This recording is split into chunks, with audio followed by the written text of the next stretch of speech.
All right, boys, let's get into the day. So, what I've got here is, fuck, I'm gonna drop it. There we go. Protein oats. So, scoop of protein, 100 grams of oats, banana, and honey. Pretty hectic way to start the day. The macros are actually insane. It costs, actually, that's something I don't talk about, is the prices. So, this here, this cost me, it cost me $6 Australian. And then I've got pre-workout in here, which was $5. They put the pre-workout in like a slushie. It's pretty sick. But yeah, I'm gonna eat this, have my pre-workout. I might go for a little walk, let this digest. That's one thing, right? If you eat a big meal and then go for a walk, you actually digest the food a lot faster. So that's something to be noted as well. But then yeah, I'm gonna go to the gym. I still don't know what I'm training. I'm gonna have to look back at my highlights on my phone, work out what I've trained the last 3 days, and then yeah, then I'll dive into it. But yeah, I'll smack this down and then yeah, we'll go from there. All right, so just had breakfast, obviously, jumped straight into the gym. Turns out it's chest day, which is pretty good. Definitely my favorite day of the week. So chest is my lagging body part. Chest is one of those things. I got bigger shoulders, which looks great in terms of men's physique. But my chest, bro, it lacks a lot. So a lot of my volume is going into my chest, which is very common. I'm training chest 2 times a week, and I have been for, I'd say, that nearly the last 2 years. So yeah, and that's just trying to, play it back to the same thing, trying to play my cards right. Not just out here guessing, hoping that, I build a well-rounded physique. I'm not playing a guessing game. I'm delegating things in the right areas because I know what result I'll get. But yeah, anyway, so we're training chest, which is mad. Had some pre-workout, sipping on a Gatorade here, and the way I can get some intra-workout carbs. That's another thing. Make sure you're replenishing your glycogen stores.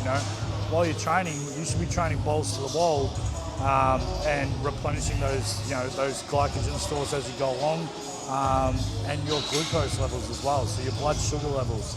And I'll get that from the Gatorade. So I'm not having a sugar-free Gatorade. I need those sugars. But yeah, let's get it. All right, now it's post-workout. I got this again, the good old banana bam bam, they call it. It's got banana, chocolate protein. I think it's coconut water or almond milk. I'm not too sure, to be honest with you. But yeah, it's my post-workout because I can get a shit ton of carbs in and obviously get protein in as well. But yeah, it was a pretty mad session. I only trained chest and abs. I actually didn't hit my arms, any tries or any shoulders because I trained shoulders and arms yesterday, so I'm letting them cool down a little bit, and then yeah, it's a little bit all over the shop because of that. But I'm trying, like I said, I'm trying to make the most of it while I'm here. So now pretty much I'll be diving into work again, so I'm not going to film any of that, but I'll spend most of today just working, and then we'll see what I do after that. As you can see, it's night time now. It's been a pretty hectic day. Yeah, did a lot of stuff today. It was actually pretty good. But yeah, with a lot of this stuff that I talk about where it's seems so serious and all I do is train and all this, it's not that I don't. The way I look at things, right, is if you look at life in general, if you actually stop and take a look back at the things that you're doing on a day-to-day basis or a week-to-week basis, it's that's what you'll be remembered for. Whether you leave a legacy, you will still leave a legacy. Whether it's to your future children or the people around you or whatever it is, people will speak about you, and it's how you want to be remembered. And to be honest, the sad reality is a lot of people will be remembered as that annoying guy at the bar. That annoying guy, he's actually probably a great bloke. He's probably the best bloke when he's sober, but the only time anyone ever really sees him out is, at the pub. And he's just annoying, he's hanging off you, he's dribbling, he's spitting when he's talking. And a lot of people will be remembered for just being that. Oh, he was a funny guy, and for me, and I think for most people you'd agree, you want to be remembered as someone who has an impact. You look after the people around you, you treat people with respect, you're in good shape, you look after yourself.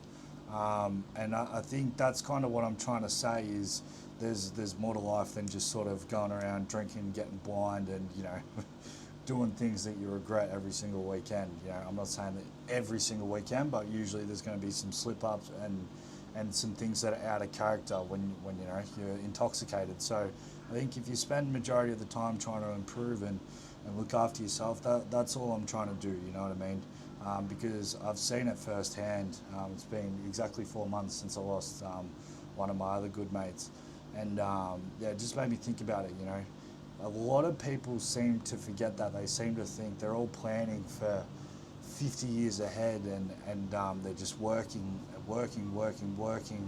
and it's a job they don't like to do. So then they get absolutely blind on the weekends, and then before you know it, time's flying, and we don't really know how long we're going to be here. So you need to, and I'm hyper aware of that, and I have been, since obviously I lost my first, very close mate. So since then, I was like, whoa, like I didn't even really know it could happen. It's there, but you don't. Trust me.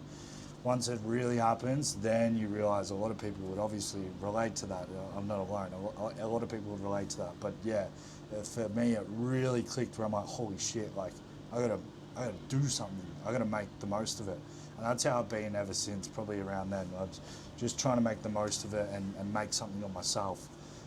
And we should all be doing the same, boys. Like, trust me. Especially if you're watching this and you're 18, 19, 20, 21, just just level up hard. Invest in yourself, put some money into yourself, put money in the right areas, because you get money and people just put it at the pub. I'm telling you, the return on it, the ROI, the return on investment on that, it's terrible. Broken relationships, not really building a legacy, maybe annoying people, and it's not that great, man. So trust me, get out there, improve yourself, make something of yourself, because that's the truth. And there was one more thing I want to talk about. This is what I believe. So a lot of people talk about motivation and every time I go to the gym, this happens, or I work this job and it's too hard, and all this. This is my thought process. Everyone has the exact same thoughts before they go to the gym, and some people get it done and some people don't. And I truly believe that, because every single time before I go to the gym, like, maybe I could just go 60% today, or maybe I can't be fucked today. I've kind of got a bit of a sore, and I'll come up with excuses, and I'll go every single time. I'll go. So if you ever have that thought, just know everyone's having that thought, and some people get it done and some people don't. So be that person that gets it done, and you will get rewarded. And the people that don't get it done, it shows in the end every single time. So that's just a couple of little things anyway, especially, I don't know, I just sort of think of this stuff while I'm fucking shooting YouTube videos, but it's all super true. I guess it's just stuff that, how my mind works, and I'm sure a lot of you boys sort of resonate with that a little bit too. But today's been a pretty good day. I don't know if I feel much of it. I'm going to check once I throw this all together. It might just be me talking. I don't know. I'll have a look. But cheers for watching.